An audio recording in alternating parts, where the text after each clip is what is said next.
Bueno, esta vez va a comenzar mi amorcito, así que le cedo la palabra y todo. Vale, gracias, amor. Pues bueno, bienvenidos a todos a una clase más.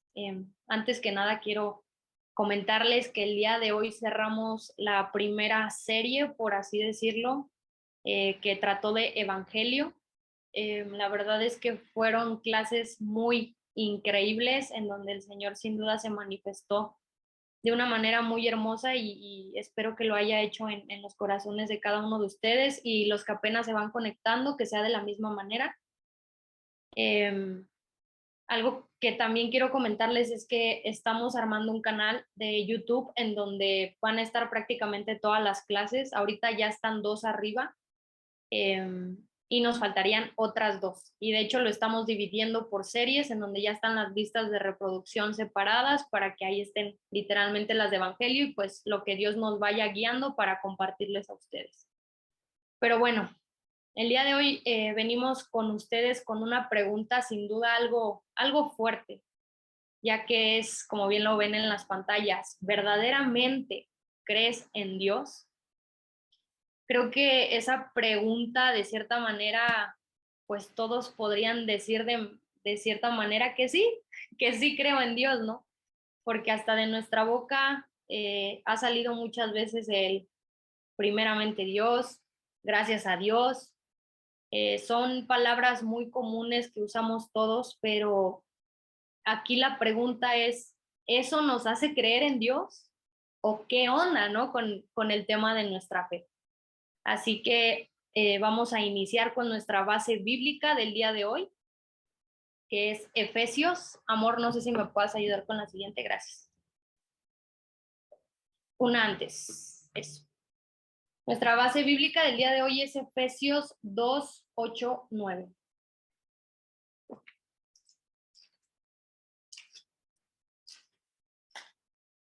Listo. Dice, porque por gracia sois salvos por medio de la fe, y esto no es de vosotros, pues es don de Dios, no por obras, para que nadie se gloríe. Esto lo comentamos un poco la clase pasada, acerca de por qué es por gracia, ¿no? Que simplemente es algo que nosotros no merecíamos, que nadie se ganó literalmente. Pero aquí habla de algo muy importante que es salvos por medio de la fe. Pero algo increíble también que dice es que no es de vosotros, o sea, no es que tú decidas tener fe, es que Dios ha querido poner esa fe en ti. Y aquí es donde entra un ámbito de que hay 2 tipos de fe, la fe no salvífica y la fe salvífica, porque como bien les decía, muchos podemos decir que creemos a Dios, que creemos en Dios, perdón, pero saben, cada uno tiene un Dios en su mente, cada quien maneja a un Dios, no es que mi Dios siempre me va a perdonar y siempre va a ser amor y siempre esto y siempre el otro, o lo ven a Dios como un tema de un Santa Claus o de un genio que dicen, solamente me acerco a él cuando necesito algo o cuando estoy en un ámbito de problemas, en un ámbito de aflicciones, y es cuando verdaderamente digo, ay, creo que sí, creo en Dios y necesito de Dios. Eso sin duda es algo demasiado hipócrita de parte de nosotros y en lo que soy muy sincera, yo caí, porque yo antes de conocer al Señor, esa era la manera en que yo veía a Dios, en que tengo un problema, ve a Dios, pero en mi vida cotidiana y cuando todo estaba bien, yo ni me acordaba de Dios.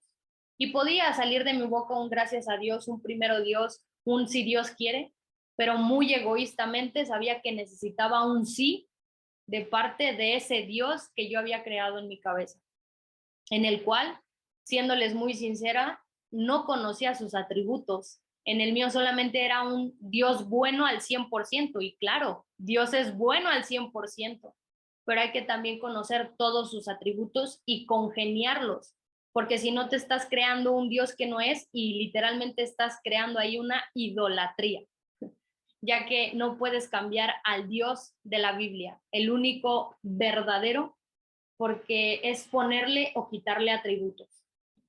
Así que no hay manera, ¿no? Es por eso que en esta parte yo quiero hacerles ver que el hecho de creer en Dios de la manera no salvífica, obviamente no te va a salvar. No hay manera de que tú digas, yo creo en Dios y porque yo creo en Dios, soy salvo. Debe de haber evidencia. Pero en esta clase lo que voy a hacer es que prácticamente lo voy a dividir en dos. La fe no salvífica y la fe salvífica, en donde yo les voy a compartir lo que es una fe no salvífica y mi amorcito les va a compartir lo que es una fe salvífica. Vamos a la siguiente diapositiva, amor, por favor.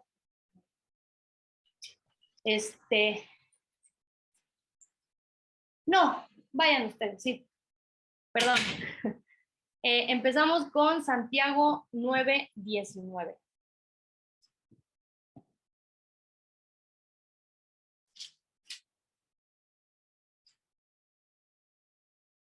Esperen, creo que puse mal sí, está mal sí, está mal el versículo. Espérenme tantito. Era 2:19, una disculpa. Santiago 2:19. Ya tiene otra Biblia. Sí. Santiago 2:19. Dice, tú crees que Dios es uno, bien haces, pero ¿qué creen? También los demonios creen y tiemblan. Este versículo para mí en cierto punto fue algo muy fuerte, ¿saben? Porque es increíble cómo nosotros como simples mortales no temblemos ante un Dios todopoderoso, Dios de ira, Dios celoso, Dios de amor, Dios de misericordia, etcétera, y que los mismos demonios tengan una fe más creíble que nosotros. ¿Qué dice la palabra? Tú crees en Dios, bien haces. También los demonios creen y tiemblan. Esto sin duda nos hace ver nuestra fe tan pobre, nuestra fe tan miserable en el ámbito de decir, ¿cómo puedes atrever a decirte o a decir que crees en Dios cuando un mismo demonio al estar frente a Jesús tiembla, reconociendo quién es Él? Y a nosotros es un ámbito de tomar a Dios como algo X, como un ser claro, superior, pero que al fin y al cabo tal vez creen que nunca va a venir, tal vez creen que nunca va a ser justicia, tal vez creen que nunca va a haber un juicio, que literalmente lo hacen ver muy ligero a un Dios que es creador de todo, a un Dios que te creó a ti, a un Dios que me creó a mí. Ellos tiemblan al conocer de Jesús cuando en nosotros ni siquiera hay un temor, ni respeto, ni una fe genuina. Es más, vamos a ver en Marcos 5, 7, 13 lo que hacían los demonios al estar frente a Jesús. Marcos 5, 7, 13.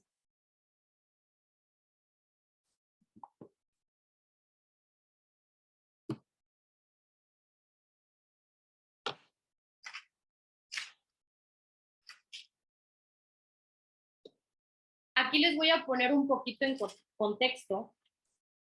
Prácticamente el capítulo 5 empieza con el endemoniado gadareno. Ese es el título literalmente de ese capítulo. Y habla sobre un hombre que estaba endemoniado. Dentro de él habían muchísimos demonios. ¿Y cómo sé que eran muchísimos demonios? Porque hasta él se hacía llamar Legión, ya que eran muchísimos los demonios que había en él. Entonces quiero que vean lo que hizo y lo que hicieron prácticamente todos estos demonios al estar frente a Cristo. Vamos a empezar desde el versículo 6. Dice, cuando vio este hombre que estaba lleno de demonios, pues a Jesús de lejos, corrió y se arrodilló ante él. Y clamando a gran voz dijo, ¿qué tienes conmigo, Jesús? Y vean cómo lo reconocía como el Hijo de Dios, como Dios mismo. ¿Qué tienes conmigo, Jesús, Hijo del Dios Altísimo? te conjuro por Dios que no me atormentes. Porque le decía, sal de este hombre, espíritu inmundo. Y le preguntó, ¿cómo te llamas? Y respondiendo, Legión, me llamo, porque somos muchos. Y vean aquí lo que hacía el demonio, literalmente los demonios que habitaban en él. Y le rogaba, un tema de rogar. Le rogaba mucho que no lo enviase fuera de aquella región. Estaba ahí cerca del monte un gran hato de cerdos. Y le rogaron todos los demonios, nuevamente le rogaron a Cristo, diciendo, envíanos a los cerdos para que entremos en ellos. Y vean, y luego Jesús les dio permiso. Esto a mí me impacta demasiado en un ámbito de que hasta siendo creyente y que el Señor me ha rescatado, el que el Señor me ha dado un nuevo nacimiento, es increíble lo que voy a decir, pero me da miedo no tener miedo. Vean de qué manera actuaban los demonios frente a Jesús. Y seamos sinceros, nosotros como humanos, ¿cuándo hemos llegado humillado a Dios diciéndole, Señor, te ruego, clamo a ti? Es increíble ver cómo clamaban más los demonios que nosotros mismos. Ahí sin duda muestra el egoísmo nuevamente del hombre y el cómo cree que él puede salvarse solo, que no necesita de nadie. Pero vean aquí lo que mostraban los demonios, un respeto, reconociendo y sabiendo quién era Dios. Pero ¿saben por qué también a veces nuestra fe es de esa manera? O simplemente creemos que es fe porque no conocemos a Dios. No conocemos quién es ese Dios todopoderoso, no conocemos quién es ese Dios que literalmente para él todo es posible, él puede hacer todo. Hay un versículo que habla acerca de su ira y dice, horrenda cosa es caer en manos de un Dios vivo. Nosotros simplemente nuestra fe a veces es absurda por un ámbito de que no conocemos a Dios. ¿Cuántas veces indagamos en la Biblia para decir quién es Dios? ¿Quién es el Dios del que habla la Biblia? Quiero conocer su amor, quiero conocer su ira, quiero conocer su furor, quiero conocer su justicia. Nadie hace eso, todos se basan en el ámbito de que Dios me ame, Dios me perdone, Dios tenga misericordia de mí, pero cuando entran los atributos de Dios en el cual sé que yo como humano voy a perder, no quiero conocerlo. Algo importante, ¿por qué nuestra fe es pobre? Porque la quieres hacer tú. ¿Qué decía el versículo? Es un don de Dios, mismo Dios te da la fe. Aquí muestra los demonios una fe más salvífica, más confiable, más verdadera que la que muchos cristianos, que la que mucha gente que ni siquiera es cristiana y que puede estar en otras religiones, etcétera, tiene. Es una fe vana la que muchos tenemos. Pero ¿de quién es la fe? De Dios mismo. ¿A quién hay que rogar fe? A Dios. Pero en este punto yo les estoy marcando lo asquerosos, lo perdidos, literalmente la porquería de fe que nosotros tenemos o que creemos tener en un Dios. ¿Por qué? Porque no le conocemos. ¿Y por qué? Porque también no nos hemos conocido a nosotros verdaderamente como pecadores. Es tan necesario que uno se conozca como pecador, se reconozca ante Dios como un pecador, para que verdaderamente entiendas quién es Dios y quién eres tú. Si no, no hay manera, porque te vas a sentir capaz de salvarte y de que no necesitas de un Dios, pero te digo algo, todos necesitamos de Dios. Todos necesitamos de Dios, no hay persona que pueda decir que no lo necesita. Seguimos adelante. Vamos con otro ejemplo de lo que es una fe no creíble. Que lo que tú dices que crees en Dios, que puede haber mucha gente que está en la iglesia y que dice creer en Dios, pero ¿qué crees? Por tus obras puedo ver que literalmente no crees en Dios verdaderamente, porque Dios también te hace actuar. Cuando Dios te da una fe verdadera, te va a hacer actuar. Vamos a Lucas 6:46.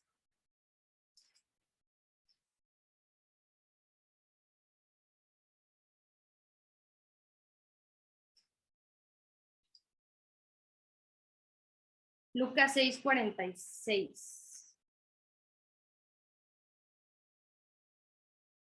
¿Por qué me llamas Señor, Señor, y no haces lo que yo digo? Esto sin duda es un versículo muy fuerte, porque al fin y al cabo muchos podremos regreso a lo mismo, a decir primero Dios, si Dios quiere esto y el otro, pero Dios ni siquiera está en tu mente. Solamente cuando llegan problemas, solamente cuando estás afligido, solamente cuando no tienes a dónde ir, que dices, primeramente Dios, creo en Dios, no, ayúdame, todos dicen que hay un Dios, pues bueno, voy a confiar en ti y hazme el milagro. Pero ¿qué dice aquí? ¿Por qué me llamas Señor, Señor, y no haces lo que yo digo? Esto se basa en un ámbito de una persona que dice que ama a Dios, pero ¿qué creen? No muestra para nada su amor porque en ningún momento hace sus mandamientos, lo que él rige. Voy a ponerles un ejemplo. Si yo, por ejemplo, digo que amo a Mauri,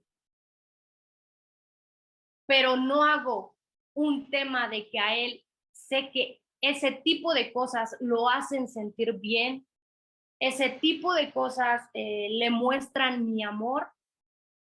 Si yo no hago eso, prácticamente yo no estoy mostrando amor por Amaury. Estoy siendo egoísta y simplemente estoy diciendo de mi boca así como de, sí, te amo, pero no estoy haciendo nada o una acción que demuestre que yo amo a Amaury. Cuando tú amas a alguien, ¿qué haces? Haces actos de servicio, te preocupas por esa persona, hablas con esa persona, te comunicas con esa persona, deseas conocerla, deseas conocer su corazón, qué le aflige, qué le molesta, qué le gusta, qué no le gusta. Y eso es lo que pasa con Dios. Cuando tú te pones a hablar con Dios en oración, cuando tú te pones a buscar a Dios en su palabra, ¿qué es lo más sencillo? Y tú te atreves a decir, no, yo creo en Dios, pero ¿qué crees? No abres ni la Biblia, no oras ni siquiera, no agradeces ni siquiera en un ámbito de decir, gracias Señor por un día más, porque solamente tu gracia me ha permitido despertar un día más. Vean a qué punto podemos decir que creemos, pero para nada lo hacemos porque, repito, no tenemos una relación con Dios. El creer en Dios te hace formar una relación con Él, queriendo conocerle y deseando que Él te examine, que te muestre quién eres. En el mundo nadie te va a conocer más que Dios.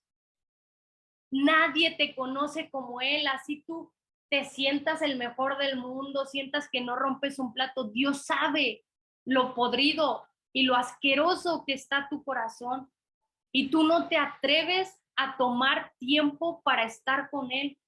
Es imposible que te atrevas a decir que tienes fe verdadera cuando no quieres abrir su palabra, no quieres ir a la iglesia, no quieres orar, no quieres escuchar prédicas, no quieres llenarte de Él.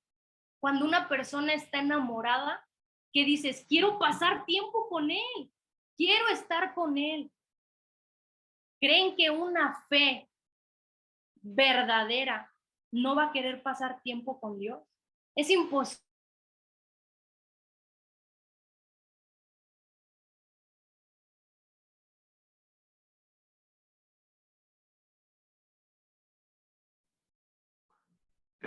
¿Fui yo o se trabó?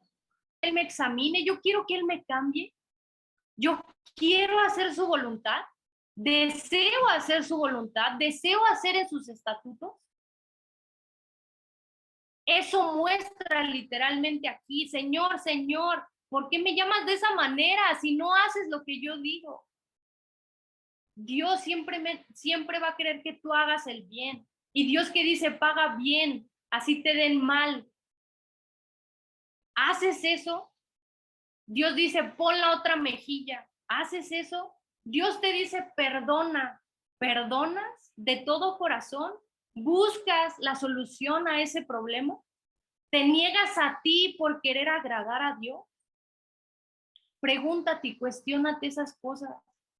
Porque es imposible decir que conoces y que crees en Dios cuando no buscas hacer su voluntad, cuando no buscas hacer sus estatutos, cuando no buscas esa relación con Él. Es imposible, esa es una fe no salvífica. La persona que no busca, que no necesita, que no tiene sed de Dios. Pero ¿qué creen? Gloria a Dios porque hasta la fe es de Él. Porque nosotros somos patéticos para querer buscarle y la palabra dice no hay quien busque a Dios. Pero roguemos en oración, Señor, dame fe, dame sed de ti. Quiero conocerte, quiero de ti, quiero tener esa relación contigo, quiero saber quién es de ese Dios del cual he estado escuchando. Muéstrame si el Dios que yo tengo en mi cabeza no es en el que debo de creer, el único verdadero. Pero ese tipo de oraciones a veces son tan complicadas y tan difíciles de decir porque nos da miedo que literalmente Dios nos muestre quiénes somos y quién es Él. Y se necesita de mucho valor para poder que salga de nuestra boca decir eso.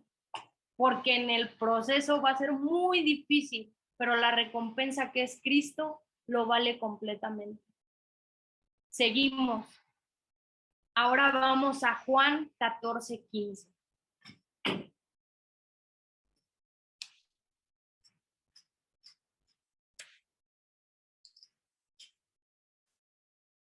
Juan 14:15, ¿qué dice?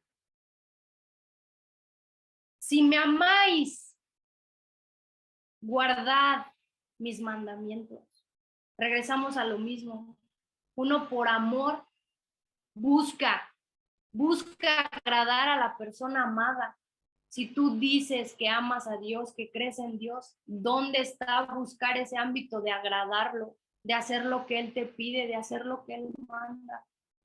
No te engañes, no te engañes. Es fácil encontrar en la calle y preguntar, oye, ¿tú crees en Dios? Sí, yo creo en Dios. Pero ve su vida y es un desastre. Hasta los mismos asesinos, como bien lo llegamos a comentar, los mismos narcotraficantes pueden decir que creen en Dios. Y hasta dicen, Dios, ayúdame a matar a cierta persona. Ayúdame a encontrarla en el momento exacto para que yo pueda hacer mi trabajo. O el típico, Dios, ayúdame a llevar la mercancía a otro lugar y trae también del otro bando. ¿Creen que eso es una fe bíblica? ¿Creen que eso es creer en Dios? A veces oramos y pedimos a Dios cosas que van en contra de lo que Él es. Pongamos un ejemplo, personas que están en fornicación, no están casados. Dios mío, por favor, que no esté embarazada. Dios mío, por favor, que salga negativo. Vean a qué punto llegamos nosotros a querer pedirle a Dios algo que va en contra de Él. Dios obviamente está en contra de la fornicación, está en contra de lo que hacen los narcotraficantes, está en contra de lo que hacen los asesinos. Vean de qué manera somos los humanos tan podridos, tan insensatos y nos atrevemos a decir que creemos en Dios. Pero no solamente ellos, también nosotros, que podemos decir hasta cierto punto, no soy tan malo, pero ¿dónde está tu fe? ¿Cuál es tu fe? ¿Crees en ese Dios verdadero o en qué Dios estás creyendo? ¿Qué estás pidiendo? Y creo que esa es una manera muy correcta de darse cuenta de qué oras, qué pides a Dios. ¿Pides que se haga su voluntad? ¿Deseas que tu vida le honre? ¿Deseas que tu vida sea guiada por su voluntad? Cuestiónate eso. No puedes decir que amas a Dios y vas en contra de lo que Él quiere para ti. No puedes decir eso, y más, no en contra de lo que quiere para ti, en contra de lo que Él quiere para que Él sea honrado y glorificado. Porque al fin y al cabo, te digo algo, esta historia no se trata de ti ni de mí, se trata de que Dios sea glorificado, se trata de que Dios sea honrado. tú pasas a último plano. Pero es difícil como humano atrever a decir, Dios es primero. ¿Qué necesitas? Fe. Necesitas que Dios te dé ese don de creer. Que no puedes aferrarte a otra cosa más que Cristo. Vamos a otro ejemplo. Y este versículo, les puedo decir que se ha convertido en el versículo que más miedo, que más terror me ha dado a mí para que conozco a ese Dios. Porque sé que Dios, si tiene una manera o diferentes palomitas, por así decirlo, para hacer algo contra mí, es que me mande al infierno. ¿Por qué? Porque yo le he fallado desde que nací y lo sigo haciendo. Eso, de verdad que eso sí yo me lo merezco. Pero en un ámbito de decir que Él me salve, es gracia. ¿Y por qué les digo esto? Por el versículo que vamos a leer en estos momentos, que como les digo es el versículo que más miedo me da en la Biblia. Antes, cuando no era creyente, a mí me daba miedo el Apocalipsis. Ay, no, el fin del mundo. Chin, horrible. Ahora es este versículo. ¿Qué pasará en ese momento? Vamos a Mateo 7, 21 y 23.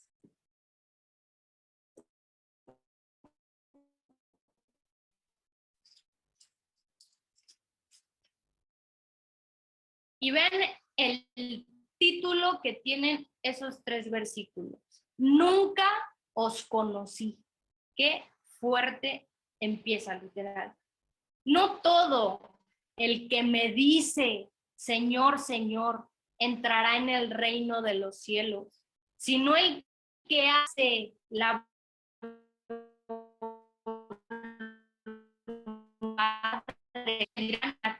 Señor, Señor, no profetizamos en tu nombre echamos fuera demonios y en tu nombre hicimos muchos milagros. Y entonces declararé, nunca os conocí.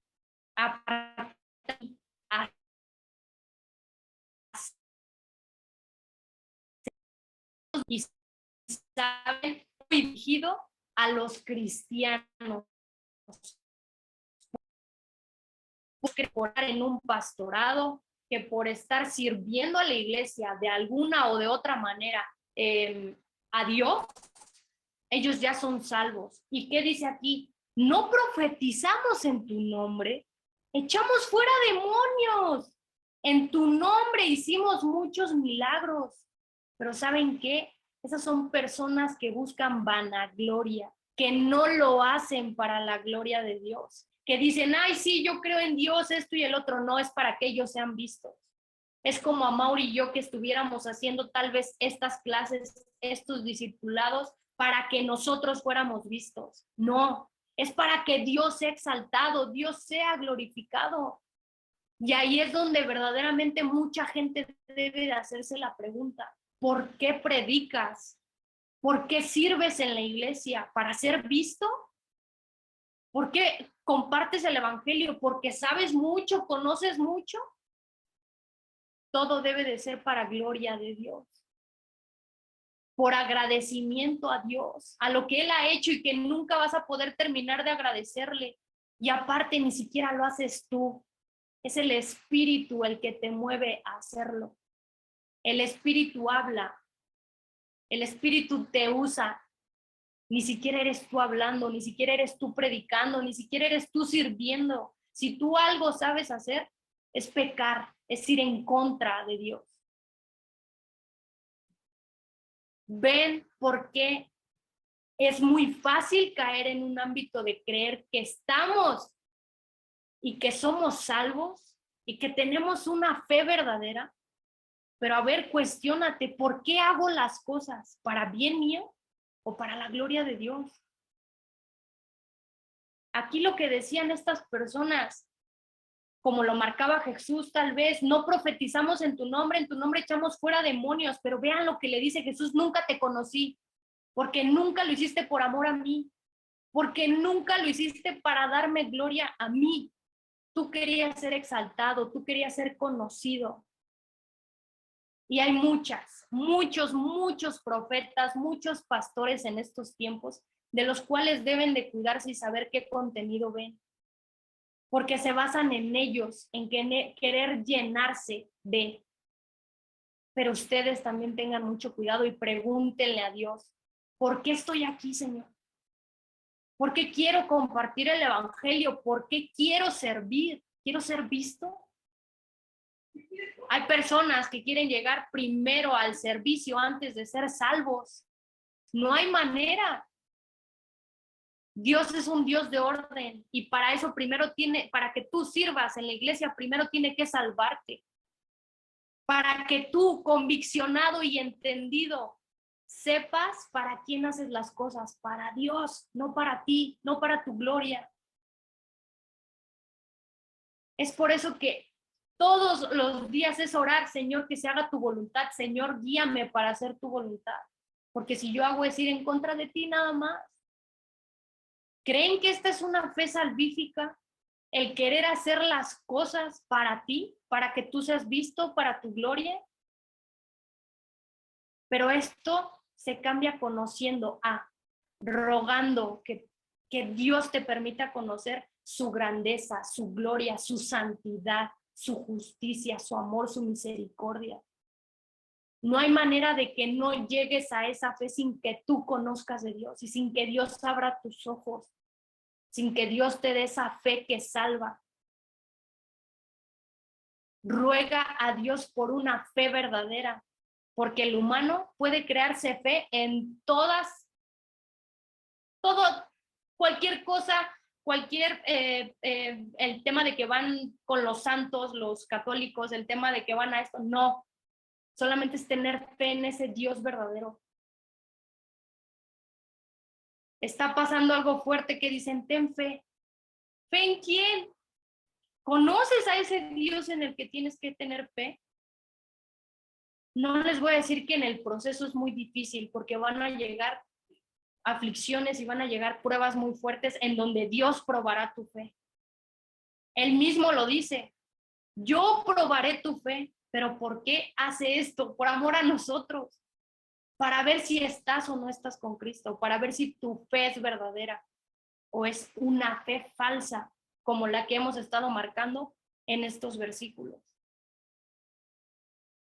Cuestiónate, analiza lo que es una fe no salvífica y pídele a Dios que te muestre de qué lado estás.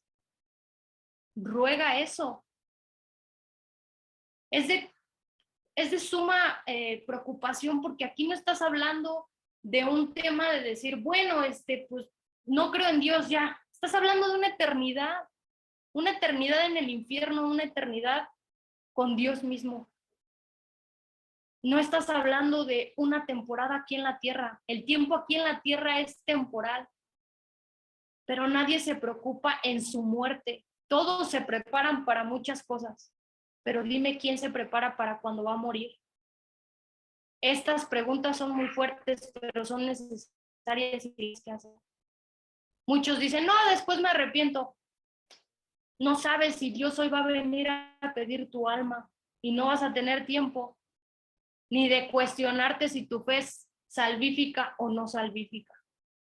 Esto es algo muy fuerte y de verdad que en el momento en que yo lo estaba estudiando, Dios también te hace cuestionarte, ¿verdaderamente lo haces por amor a mi nombre, por mí?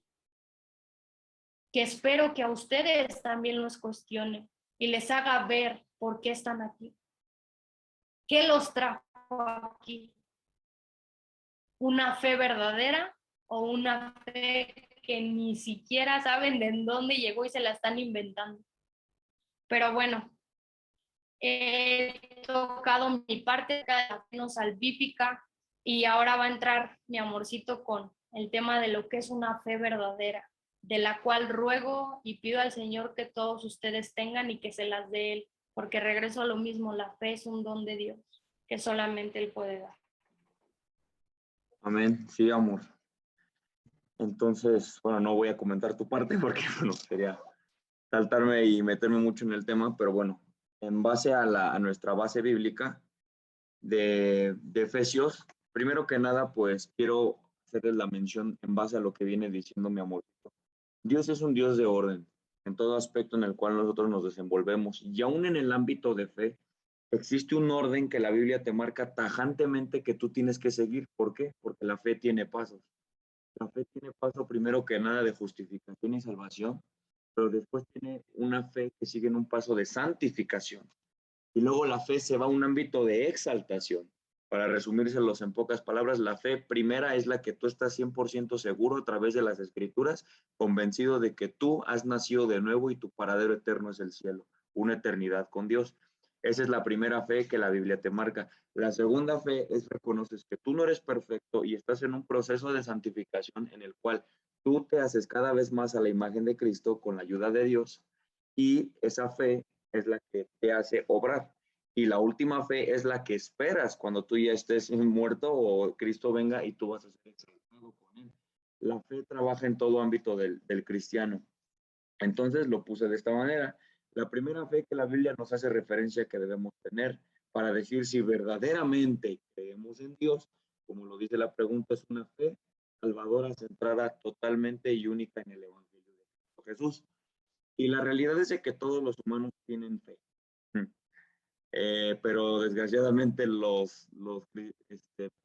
todos tienen fe, pero algunos creen en ellos mismos, otros creen en sus habilidades, otros creen en sus títulos, otros creen en que son muy buenos, otros creen en su familia, otros creen en su trabajo. Y lo más triste de todo es de que hay personas que dicen tener su fe en Dios, pero desgraciadamente no es en el Dios que está en la Biblia, es un Dios que ellos han creado en su mente.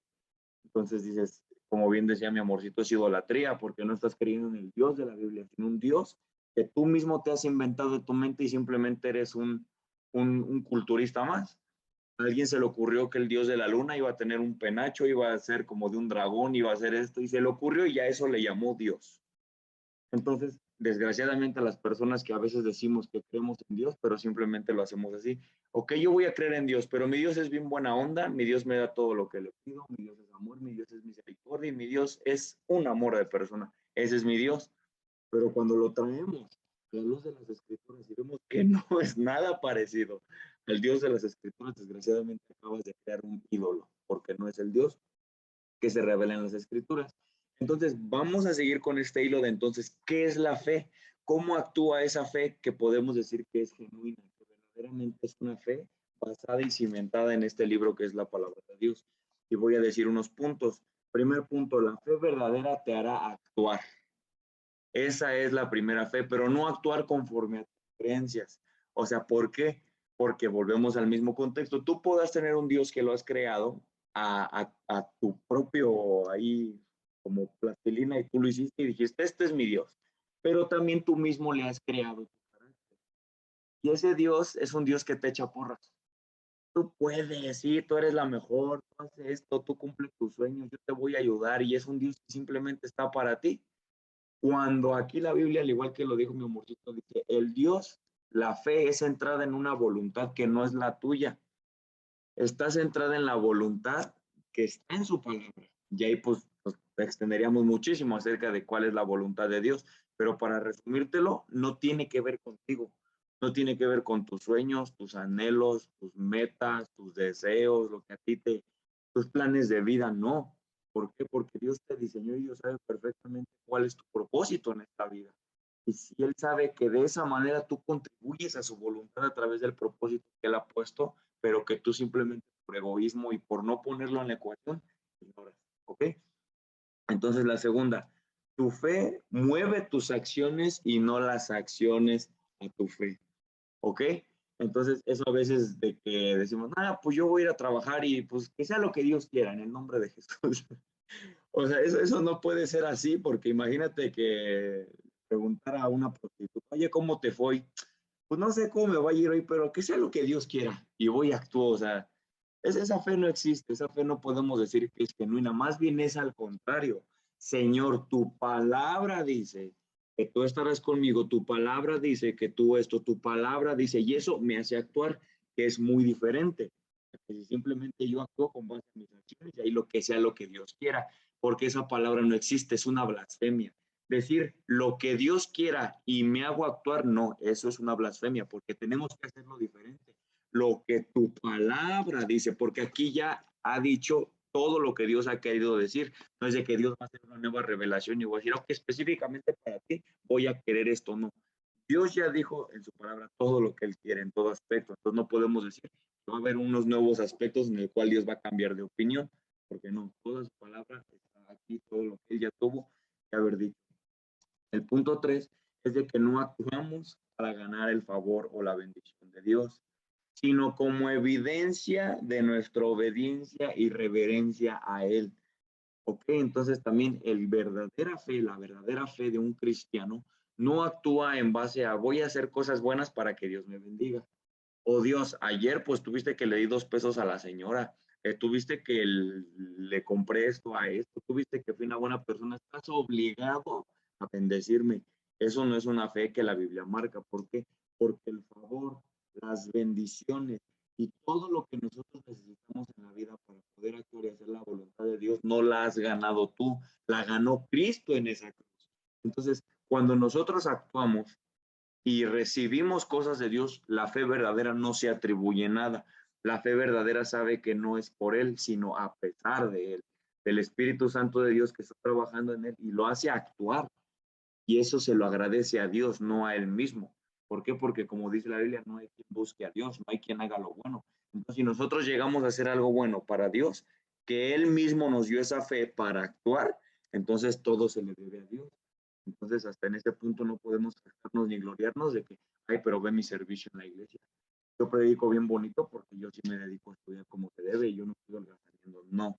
Gracias a Dios que Él pone el querer como el hacer en mí, pone en mi corazón el querer yo servirles a ustedes y compartirles la palabra de Dios. Entonces yo actúo y le digo a Dios, ayúdame a hacer este deseo que tú has puesto en mi corazón, de predicarles la palabra a través de tu voluntad y bajo tu autorización. ¿Para qué? Para que yo lo haga conforme a ti te gusta y no conforme a mí me parece. Porque imagínate que yo dijera, ok, mira, les voy a compartir la palabra, pero iba a ser viernes de chelas. Entonces, miren, la dinámica va a ser esta, cada quien va a prender su cámara y todos vamos a tener una cerveza y vamos a poner música cool y pues vamos a estar interactuando y ahí medio que se me vaya ocurriendo les voy a ir diciendo lo que se me ocurra de la Biblia, ¿no? ¿Por qué? Porque esa sería una manera que a mí se me ha ocurrido, pero cuando vamos a la Biblia, dices, no, tu voluntad no es así, no, no es que se predique a tus concupiscencias, sino a como dice la palabra. Entonces, todo lo que hagamos tenemos que aterrizarlo así, es la voluntad de Dios. No podemos actuar simplemente por lo que sentimos, por lo que vemos, por lo que tiene más popularidad, no, conforme a la palabra de Dios. Nuestra fe tiene que actuar conforme a la palabra de Dios. ¿Y cómo podemos saber si nuestra fe actúa conforme a la palabra de Dios? Pues lee la palabra de Dios. No hay otra manera, o sea, tampoco puedes estar por la vida especulando y sintiéndote con mucho discernimiento. No podemos vivir de esa manera, ¿no? Entonces, aquí ya voy a empezar tal vez en un ámbito práctico y bíblico. ¿Cómo actuó la fe de ciertas personas en la Biblia para que nos demos cuenta si verdaderamente nuestra fe actúa como la de estos hermanos en la fe? En el Antiguo Testamento la fe también se usó, perdón, en el Antiguo Testamento la fe no solamente se usó como único medio para salvación y justificación, sino para el actuar del ser humano. Y eso lo vamos a ver en Romanos capítulo 4.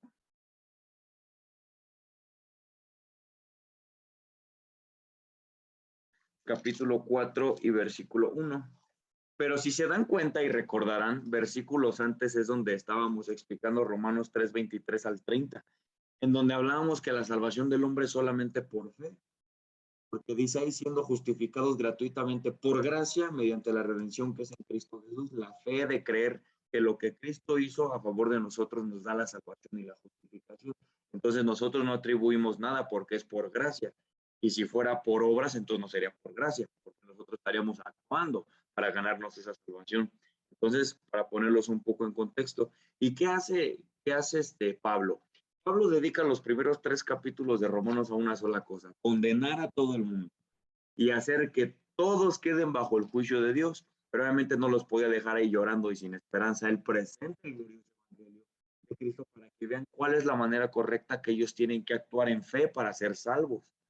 Y no constante con eso y no conforme con eso. Pablo ahora utiliza ejemplos de personas en toda la Biblia para hacerles entender que la salvación siempre, siempre, siempre ha sido mediante la fe, ¿ok? Y es lo que vamos a ver en este momento. Romanos 1, capítulo 1 al 6, y dice así, perdón, Romanos 4, versículo 1 al 6. Y dice así, ¿qué pues diremos que halló Abraham, nuestro padre, según la carne? Muchos judíos, muchos fariseos decían que Abraham sí había sido justificado por sus obras, porque Abraham era wow, una persona súper culta, era una persona temerosa de Dios, y encima porque Dios lo usó para crear todo este mensaje. Recordemos que Dios se le aparece a Abraham y le dice, en ti serán benditas todas las naciones. Ahí le hacen la promesa principal de que él enviará a Cristo para que todos los que viniéramos de su descendencia íbamos a ser salvos mediante él.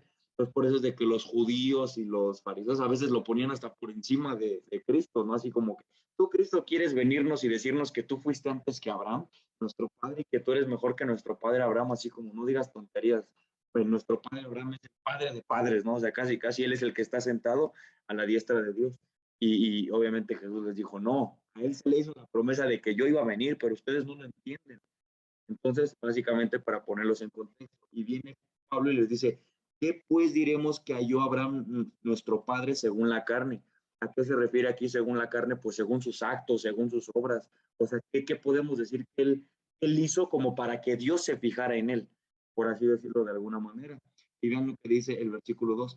Porque si Abraham fue justificado por las obras, tiene de qué gloriarse, pero no para con Dios.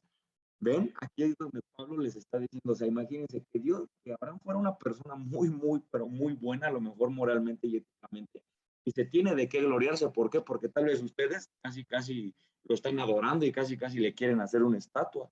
Entonces tiene de qué gloriarse, pero adivina para quién no tiene de nada de qué gloriarse, para con Dios, porque recordemos que en clases pasadas vimos cuántos pecados le bastan a Dios para enviarnos al infierno. Uno solo.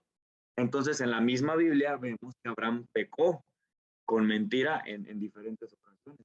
Abraham mintió. Entonces, ya con ese solo pecado ya le hubiera bastado a Dios para enviarlo al infierno. Pero volvemos a lo mismo. Si hubiera sido por obras, no, entonces ya todos y cada uno de nosotros no existiría ni el evangelio, porque Dios tendría todo su derecho de decir, ¿sabes qué? Todos son una bola de pecadores. Voy a mandarlos a todos al infierno y yo voy a crear un nuevo cielo y una nueva tierra donde ya no existe el pecado. Dios lo puede hacer muy fácilmente porque Él es todopoderoso, pero en su inmensa gracia y misericordia Él prefiere hacer una obra de salvación para que su nombre sea glorificado y exaltado eternamente. Entonces, así lo quiso y así lo dice Jesús, Padre, porque así te plació.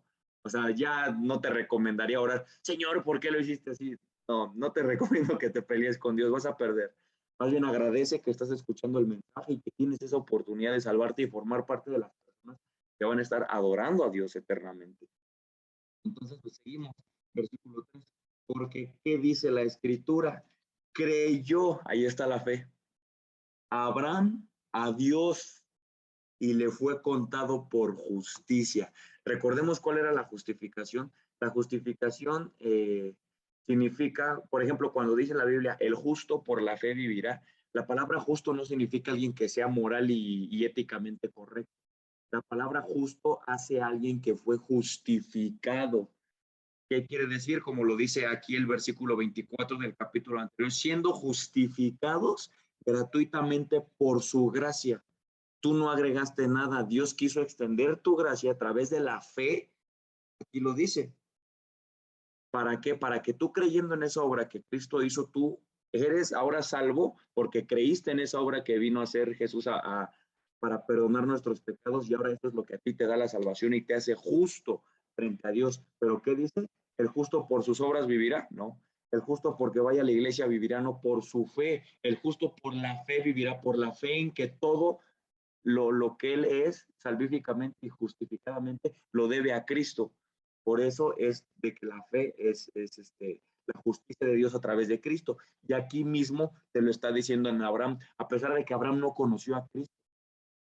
Creyó Abraham a Dios y le fue contado por justicia. ¿Ves cómo su fe salvó a Abraham, no sus obras? Y si no quedó claro, vamos más adelante. Ahí vamos a leer hasta el 6. Porque ve lo que dice el versículo 4 de Romanos 4. pero al que obra no se le cuenta su salario como gracia, sino como deuda. O sea, si yo trabajo, no sé, en el trabajo en el que yo actualmente trabajo toda la quincena, ¿tú crees que mi salario va a ser gracia? No lo mereces, pero aquí estás, pues no. Dice, porque el que obra no se le cuenta el salario como gracia. Si hubiera sido gracias de que Amaury no trabajaste en toda la semana, ten tu pago. Te lo di a pesar de que no hiciste nada para merecer ese salario. Por eso dice Pablo, pero el que obra no se le cuenta el salario como gracia. ¿Qué quiere decir? Que si Abraham hubiera hecho algo para ganar el favor de Dios, no hubiera sido por gracia. Es lo que Pablo está intentando decirnos en este pasaje. Y dice más adelante, sino como deuda. Entonces, si yo trabajo, en mi trabajo yo tengo todo el derecho de exigirle a mi patrón un pago. ¿Por qué? Porque yo trabajé para ganar ese salario. Y ve lo que dice, mas al que no obra, ¿ves? Sino cree en aquel que justifica al impío, su fe le es contada por justicia. ¿Ya vieron? Cómo aquí Pablo empieza a recalcar y destruirle su argumento de que Abraham ha sido la persona de, Abraham era un hombre perfecto, el único hombre perfecto que vivía en esta tierra. No, aquí mismo Pablo se lo está diciendo, que fue Abraham el que creyó y su fe fue lo que lo salvó. Eso, si no les quedó conforme, más adelante en ese mismo capítulo, en el versículo 16, se los vuelve a recalcar y ve lo que les dice. Por tanto, es por fe para que sea por gracia, a fin de que la promesa sea firme para toda su descendencia, no solamente para la que es de la ley, sino también a la que es de la fe de Abraham, el cual es padre de todos nosotros. Aquí Pablo está citando Génesis 15, no vayan, voy rápido. Génesis 15, en donde Dios le hace la promesa a Abraham. Y le dice, luego vino palabra de Jehová a Abraham diciendo, no te heredaré sino un hijo tuyo que él te heredará. Y yo llevo fuera y le dijo, mira ahora los cielos y cuenta las estrellas. Imagínate aquí, esto está posiblemente, o sea, no posiblemente, aquí Dios está hablando de ti y de mí, que hemos creído en Cristo. Imagínate, eso es algo que no lo puedo comprender. Y le dice a Abraham, mira los cielos y cuenta las estrellas. Y le dice, ¿las puedes contar? Dando a entender, obviamente no las puedes contar. Le dijo, así será tu descendencia, como la arena del mar, como las estrellas del cielo. Obviamente es incontable.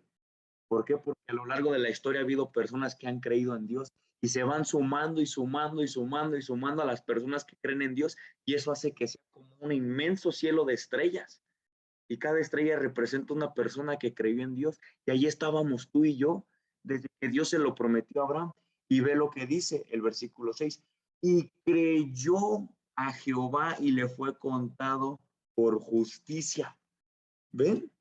Ahí Pablo está interpretando la interpretación que no le supieron dar los judíos y los estudiantes eruditos de la Biblia. ¿Entiendes? Abraham no se salvó por sus obras.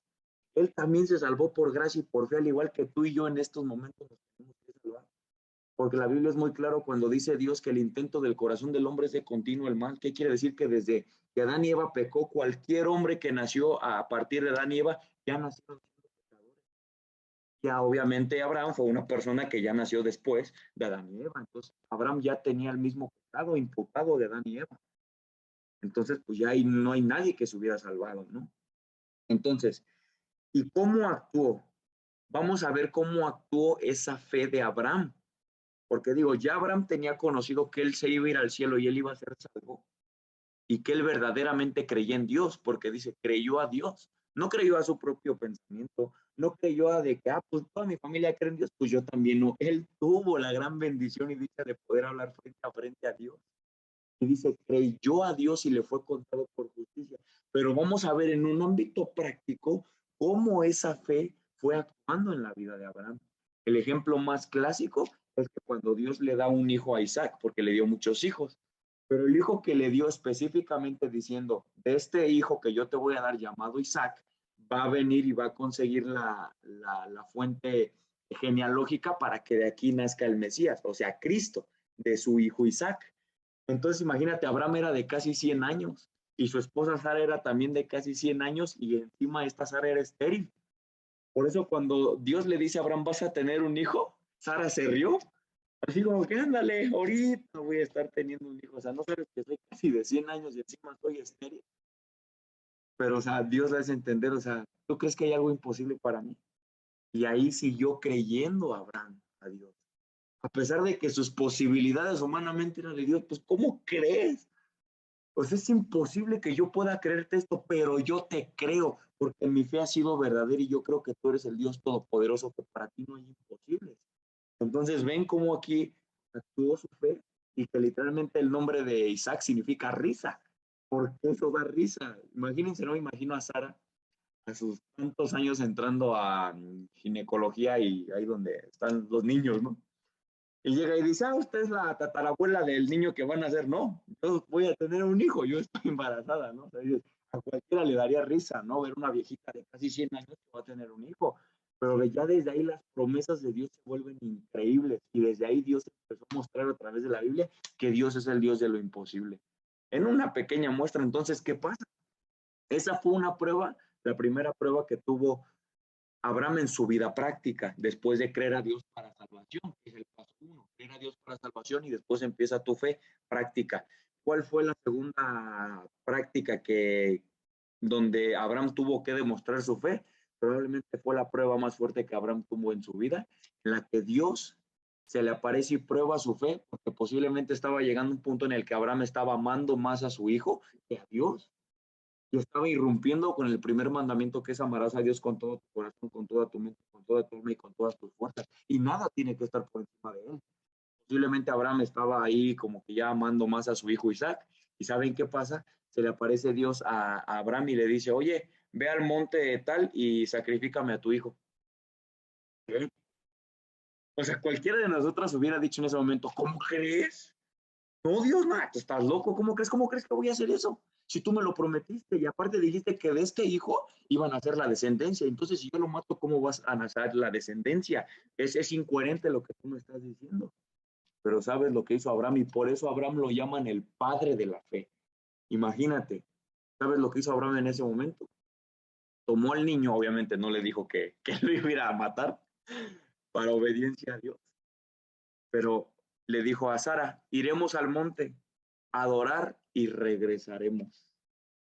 Imagínate la fe de Abraham, tan genuina, tan perfecta, podríamos decir hasta cierto punto perfecta. Él sabía que la promesa que Dios le había dicho en su palabra la iba a cumplir sí o sí, y que si aún Abraham llegaba a matar a su hijo, Dios se lo iba a resucitar, porque así lo dice la palabra, porque sabía que él era el Dios de lo todopoderoso y que si él pudo haberle dado un hijo a Sara, siendo estéril, dije, si mato a mi hijo, él me lo va a resucitar porque él me prometió algo, yo se lo creo, mi fe me hace actuar. Entonces fue Abraham al monte, puso al hijo sobre el propiciatorio y cuando alzó la mano, iba a matar a su hijo, un ángel de Dios se le apareció y le dijo, Abraham, Abraham, quita tu mano del muchacho, ya vimos que temes a Dios. Imagínate, Abraham verdaderamente iba a matar a su hijo. Imagínate la gloria que esa fe le dio a Dios. Es decir, este hombre iba a matar a la promesa que yo le había hecho porque me obedece, porque me teme y verdaderamente me honra por lo que soy y sabe que no hay nada por encima de mí. Los invito a leer esa historia en Génesis, está impresionante. Entonces, imagínate, después de eso, a Abraham se le llamó amigo de Dios. Imagínate, o sea, es que claro, después de todas las obras, ¿vieron? ¿Por qué creen que primero cuando Dios salva a alguien, lo hace justo?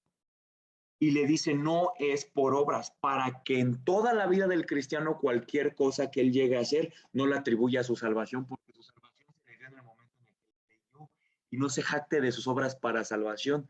Yo creo que hasta en eso Dios fue tan soberano que dijo, yo en el momento en el que te salve te voy a justificar para que tus obras que hagas en tu vida práctica como cristiano no te las atribuyas a que por ellas ganas la salvación. Y eso es impresionante, esa es soberanía grandísima de Dios. No lo había visto de esa manera, hasta ahorita me ocurrió, pero tiene mucho sentido, tiene mucho sentido. Entonces, ¿cómo actúan las obras en la vida del cristiano? Porque nuestro pasaje dice que la fe es un don de Dios y que la salvación es un don de Dios y que no es por obras para que nadie se gloríe. Entonces, ¿cómo actúan las obras? En un ámbito muy práctico, y ahorita lo vamos a ver, a ir desarrollando, las obras solamente actúan como evidencia de que tu fe ha sido genuina y salvífica en Dios. Esa es la única manera en la que tus obras actúan como evidencia de que verdaderamente has creído en Dios, como dice el título. ¿Cómo sé que verdaderamente he creído en Dios? Porque mi vida, mis obras, mi día a día reflejan en lo que yo creo y en lo que yo creí desde un inicio.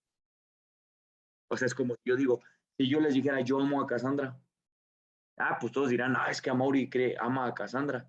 Y todos creen que yo la amo, pero si ven que por acá le pongo el cuerno, que por acá estoy con 2, 3 chavas, que pues ni me interesa saber de ella, ¿tú dirías que verdaderamente la amo? Pues no. Entonces, el que yo diga que amo a Cassandra, ¿qué es lo que lo va a respaldar como evidencia de que verdaderamente lo que yo digo, profeso y creo es genuino, de que lo actúe y lo viva?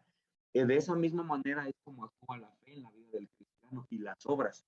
Entonces, procedemos. La fe verdadera es totalmente en base a la voluntad de Dios. Así ha sido a lo largo de toda la Biblia y no en base a nuestra voluntad. Entonces, imagínate que la fe de Abraham hubiera sido en base a sus hechos. Oye, Abraham, ve y sacrifícame a tu hijo. No, porque mi voluntad es de que tú me lo habías dicho y me lo prometiste, entonces yo no lo voy a hacer. No, su fe hizo obedecer a Dios y a la voluntad de Dios a pesar de que pudo haber ido en contra de lo que Abraham quería o hubiera querido. ¿Están de acuerdo? Entonces la fe verdadera actúa conforme a la voluntad de Dios y así ha sido en toda la Biblia. Imagínense a Pablo que Dios le dice, oye, vete a Damasco porque yo te voy a enseñar lo que es padecer por mi nombre. Pablo sabía que le esperaban prisiones, que le esperaban azotes, que le esperaba ser apedreado, que le esperaban cárceles, que le esperaba una vida de infierno, literalmente, por causa de la voluntad de Dios. Y cuando un profeta se le acercó a Pablo y le dijo, oye, no vayas allá, porque allá te van a golpear, te van a esto y te van a lo otro, ¿saben lo que dijo Pablo? Yo no estoy solamente dispuesto a ser golpeado, sino a ser muerto por causa de mi Señor. Imagínense. ¿Ustedes creen que Pablo hubiera ido, sí, ya voy corriendo porque me van a apedrear? Obviamente no, pero su fe era tan genuina, basada en la obra y voluntad de Dios, que él dijo, yo voy y no me importa lo que tenga que pasar. Sucedió con Abraham, sucedió con Pablo, sucedió con todos y cada uno de los apóstoles. Imagínate que Dios se les hubiera acercado a los profetas, y aunque de cierta manera así fue, porque Jesús mismo lo prometió y lo profetizó en el momento que nos estaba diciendo qué iba a ser la vida cristiana, por mi causa padecerán, por mi causa los perseguirán, algunos los apedrearán, ustedes son como ovejas al matadero, los aborrecerán, los querrán matar, los perseguirán esto. ¿Y por qué cuando llega la prueba desistes? Porque tu fe no es genuina, verdaderamente no crees en Dios porque no le conoces. Y como no le conoces, no sabes que esa es su voluntad.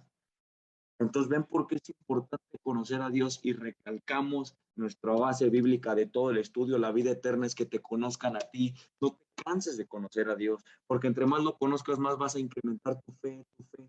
Y tal vez te vas a encontrar cosas en la Biblia como los apedrearon, los mataron, los colgaron al revés, los quemaron, los metieron en aceite, pero de la misma manera encontrarás cosas como lo de ahorita no se compara con la gloria venidera. Pasajes como, imagínate, para mí el vivir es Cristo y el morir es ganancia.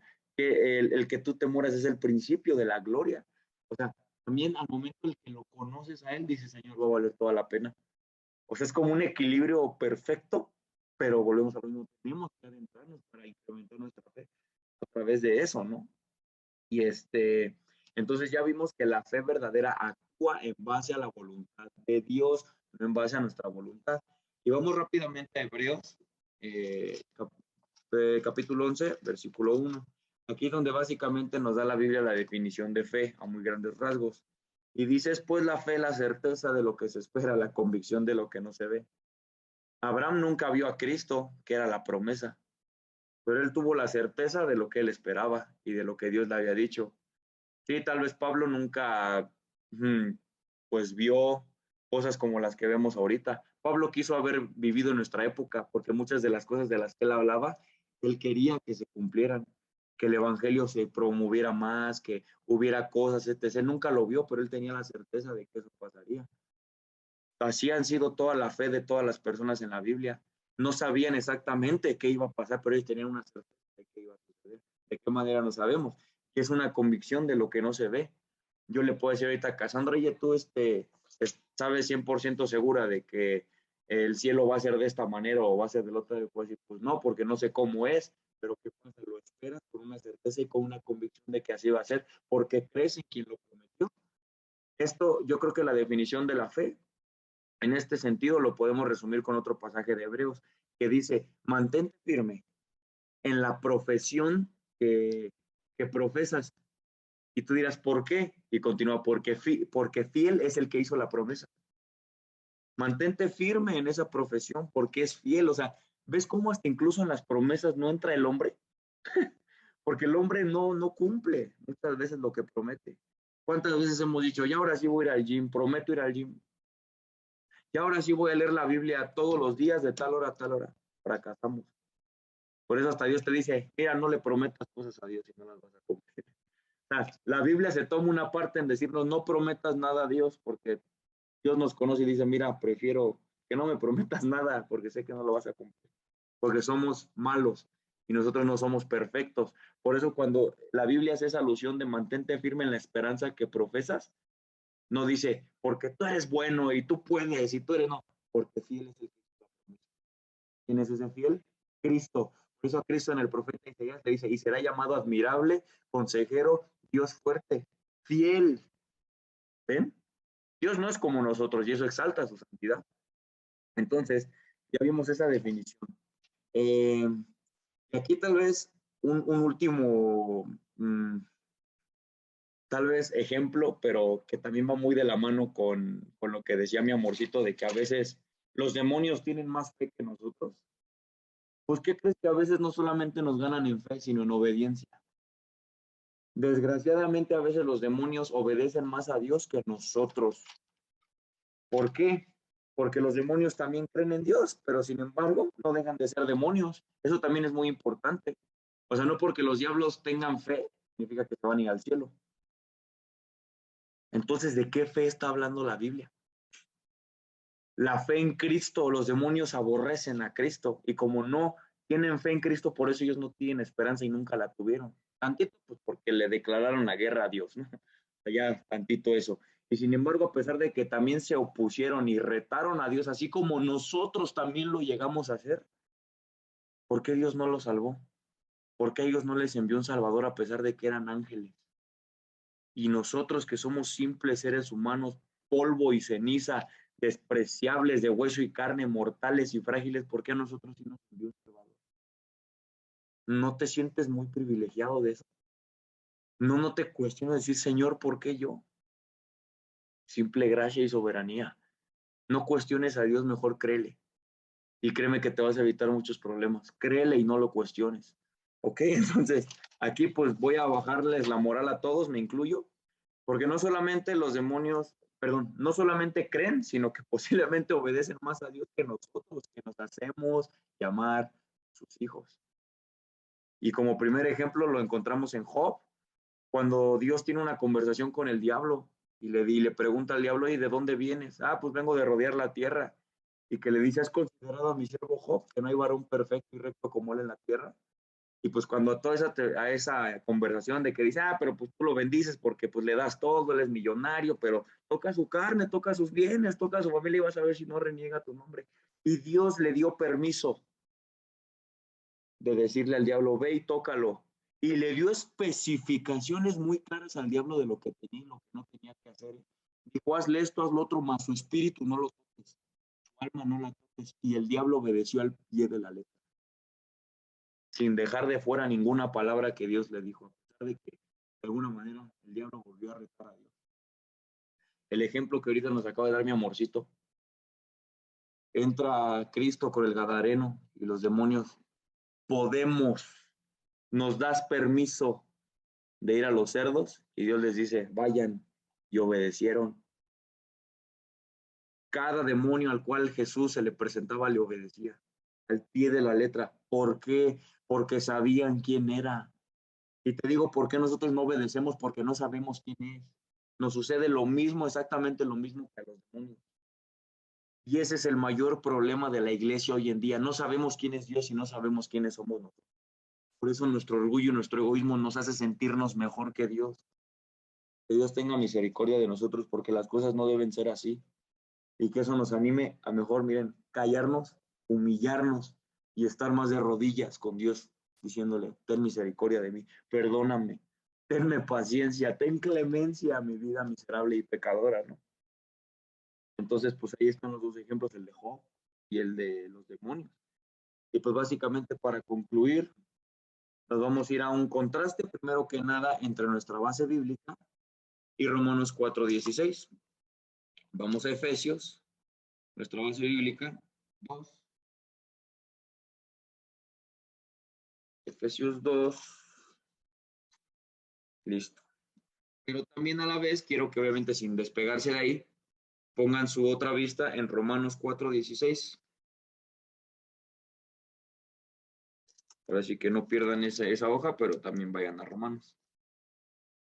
Entonces vean lo que dice Efesios 2, 8 y 9. Porque por gracia sois salvos por medio de la fe, y esto no de vosotros, es don de Dios, no por obras para que nadie se gloríe. Y usando el ejemplo de Abraham en Romanos 4:16, vean lo que dice. Por tanto es por fe para que sea por gracia. ¿Ven cómo literalmente es lo mismo? Pero simplemente Pablo yo hoy en una desesperación de decir, ¿cómo les hago entender a todos los hombres de la tierra que sus obras no contribuyen de ninguna manera a su salvación? Se los dijo de una manera a los romanos, se los dijo de otra manera a los efesios, pero es el trabajo más cansado y tedioso que tuvo Pablo en toda su vida. Hacerles entender a cada ser humano, a cada persona que él predicaba el evangelio, porque al final de cuentas ese fue su ministerio, predicar el evangelio a los gentiles, hacerles ver que no es por obras para que nadie se gloríe, es por gracia, por medio de la fe, es por gracia para que sea por fe. Romanos, es por fe para que sea por gracia. Efesios, por gracia sois salvos por medio de la fe. Entonces, ¿ya vieron? Todo el Nuevo Testamento es eso, gracia. No se aferren, no se esfuercen, no quieran ganar el favor de Dios porque no lo van a conseguir. Aférrense a Cristo, que Él ganó el favor de Dios. Él ganó su salvación, Él ganó su justificación, Él ganó su santificación, Él ganó su destino eterno. Aférrense a Él. Y Pablo lo vemos constantemente en muchas cartas así. Últimamente en Gálatas dice lo mismo. Había personas en Galacia que, se sentían pero si yo antes era esto. Y Pablo les dice, lo que alguien haya sido en otro tiempo, nada me importa, porque Dios no se hace de personas. Imagínense al grado que llega Pablo de decir, no me importa si tú fuiste un papa, no me importa si tú fuiste un obispo de 14º, quinto rey de cuarto, no me importa. Para Dios, el miserable que está en la calle, pobre y desnudo, eres igual que él frente al tribunal de Dios. Dios no hace acepción de personas. Por eso lo que alguno haya sido, nada me importa. Y a pesar de que Pablo tenía un razones más de sobra para creerse mejor que cualquiera de esas personas. Por eso en Filipenses Pablo dice, ok, ya verdaderamente quieren ponerse tú por tú acerca de quién es quién. Y Pablo le saca su currículum y los deja todos en la lona. Y sin embargo aún dice que todo eso lo considera basura por ganar a Cristo. Pablo hace todo lo que tiene a su alcance en sabiduría, obviamente inspirado por el Espíritu Santo para condenar a todo el mundo, ponerlos en una cárcel espiritual y que solamente les quede mirar al cielo y clamar por gracia y misericordia. Es básicamente el ministerio de Pablo en el Evangelio. Y ya para concluir vamos a ir a Santiago 2, versículo a partir del 14. Y ya básicamente aquí es el ámbito más práctico que podemos interpretar acerca de la fe, cómo actúa la fe para con las obras, ¿ok? Dice el versículo, bueno, ya desde el tema, pues ya del subtema que ahí dice, la fe sin obras es muerta. Como decía mi amorcito, si tú dices que tienes fe, pero vives como el mismísimo anticristo, no haces lo que dice la voluntad de Dios, entonces tu fe es muerta. Desgraciadamente estás en una condenación. Y dice así, hermanos míos, ¿de qué aprovechará si alguno dice que tiene fe y no tiene obras? ¿Ya vieron? Sí, yo creo en Dios, sí, yo creo, y tus obras demuestran lo contrario. Por eso Santiago dice, ¿y de qué aprovecha? Y continúa, ¿podrá la fe salvarle? Pregunta fuerte. pregunta hasta cierto punto muy profunda, ¿no? ¿Podrá su fe salvarle? ¿Por qué es muy profunda? Porque el ladrón de la cruz así se salvó. El ladrón de la cruz cuando creyó a Cristo no pudo hacer nada. No pudo ir a una iglesia, no pudo abrir la Biblia, no pudo bautizarse, no pudo hacer nada y se fue al cielo. Es una pregunta muy profunda, ¿no? Que nos podríamos cuestionar de entonces el ladrón de la cruz tuvo fe y no tuvo obras y se salvó. Pero en el contexto hermenéutico en el cual Santiago lo está diciendo, está hablando a personas que no estamos al borde de una enfermedad, no estamos con una enfermedad terminal, o sea, personas vivitas y coleando, por así decirlo. Entonces no hay que decir, nada, es por pura fe, yo puedo vivir como yo quiera, no, porque existe otro pasaje que dice, hay el que usa la fe como libertad por el pecado, y lo vamos a ver más adelante. ¿Podrá la fe salvarse? Si un hermano o una hermana están desnudos y tienen necesidad de mantenimiento de cada día, y alguno de vosotros le dice, id en paz, calentaos y saciaos, pero no le dais las cosas que son necesarias para el cuerpo, ¿de que aprovechará? Hace un ejemplo, tal vez está un poco difícil de interpretar, pero supongamos que yo se los voy a resumir a otro ejemplo un poquito más entendible. Cassandra viene y me dice, oye amor, me siento mal, pues mira, tengo este problema económico, necesito un poco de dinero y pues no sé qué me aconseja. Y yo le digo, con mi fe, cree en Dios, porque Dios es tu proveedor y su palabra dice que Él no te dejará ni te desamparará. Va y te cuidas. ¿Eso qué? No dice nada. ¿Cuál es la fe? O sea, aquí está actuando de una fe, pero que tiene que ir acompañada. Como si te viene un hermano que está desnudo y nada más le dice, sí, vete, Dios proveerá, sí, Él te dará una casa así. Pero tú sabes que tú tienes las cosas para poder ayudarle, pues tienes que hacerlo para respaldar tu fe. Entonces, ¿cuál sería el ejemplo siguiendo esta línea? Ah, amor, sí, mira, vamos a hacer esto. Voy a tratar de apartar una parte de mi salario y te lo voy a estar dando para que ahorita no te la veas tan difícil. Te voy a ayudarte a encontrar trabajo y vamos a orar a Dios para que nos dé un trabajo. Obras en base a lo que yo creo. Si yo la amo, yo le voy a ayudar con obras. Pero sin embargo, esas obras no atribuyen ni contribuyen a mi salvación, pero son evidencia de que he sido salvo. Entonces continuamos, y aquí es donde empieza el verdadero meollo de las cosas a partir del versículo 17. Así también la fe sin obras es muerta en sí misma. Y aquí estaba hablando algunas personas que se creían dentro de la iglesia, ¿no? Como, pues mírame, yo tengo mucha fe, yo hasta hablo en lenguas, yo no sé toda la Biblia en griego, hebreo, en arameo, y yo te cito y descito y ato y desato y libro y deslibro y demonios tiemblan, o sea, cañón, ¿no? Hablando en ámbito de fe. Y ve lo que dice Santiago, pero alguno dirá, tú tienes fe y yo tengo obras. ¿Quién gana? Entonces, ¿quién gana? ¿El que tiene fe o el que tiene obras? Una pregunta muy difícil, pero aquí, Santiago lo responde y dice, muéstrame tu fe, que tú dices, uy, bla, bla, bla, sin tus obras, y yo no voy a tener la necesidad ni de decirte que tengo fe. ¿Por qué? Porque yo te mostraré mi fe por mis obras. ¿Ya vieron? Es algo que agradezco y glorifico tanto, tanto a Dios que sucedió en mi vida y sucedió en la vida de Cassandra, que nosotros no tuvimos que decirle a ninguna persona que éramos cristianos y que creíamos en Cristo. Nunca. Ellos mismos, a través de que nuestra vida cambió radicalmente, decían, oye, ¿eres cristiano? Oye, ¿qué onda? Ya no eres el mismo de antes. Nuestras obras predicaron nuestra fe. Es lo que Santiago está tratando de decirnos en este pasaje. Nosotros no tendríamos ni necesidad de andar por todo el mundo con un letrero aquí arriba de soy cristiano. Nuestra vida tiene que reflejar lo que creemos, es lo que Santiago está tratando de decirnos. Y aquí terminamos, pues termina con el pasaje, ya les da la cereza en el pastel, en donde más les duele a esas personas que dicen que tienen fe. ¿Tú crees que Dios es uno? Bien haces, pero ¿qué crees? También los demonios creen y aún te ganan porque ellos tienen. Ven como es un tema muy importante, el de las obras, y vamos a seguir hasta el versículo 24 y ahí voy a englobar lo que les vine ejemplificando. Mas quieres saber, hombre vano, que si la fe sin obras es muerta, y vean cómo vuelve a apoyarse en lo que Pablo decía con el ejemplo de Abraham. No fue justificado por las obras Abraham nuestro padre cuando ofreció a su hijo Isaac sobre el altar. ¿No ves que su fe actuó juntamente con sus obras? En la que la fe se perfeccionó para con las obras. Y se cumplió la escritura que dice, otra vez, Santiago, al igual que Pablo, cita Génesis 16:15. Abraham creyó, ahí está su fe, a Dios y le fue contado por justicia y fue llamado amigo de Dios. Vosotros veis, pues, que el hombre es justificado por las obras y no solamente por fe. A ver, no, Santiago, ya. Eres un blasfemo porque Pablo nos dice que es sin obras para que nadie se gloríe, no por obras para que nadie se gloríe. Pero volvemos a lo mismo, hay que entender el contexto de la Biblia para no andar haciendo blasfemias y torciendo las escrituras.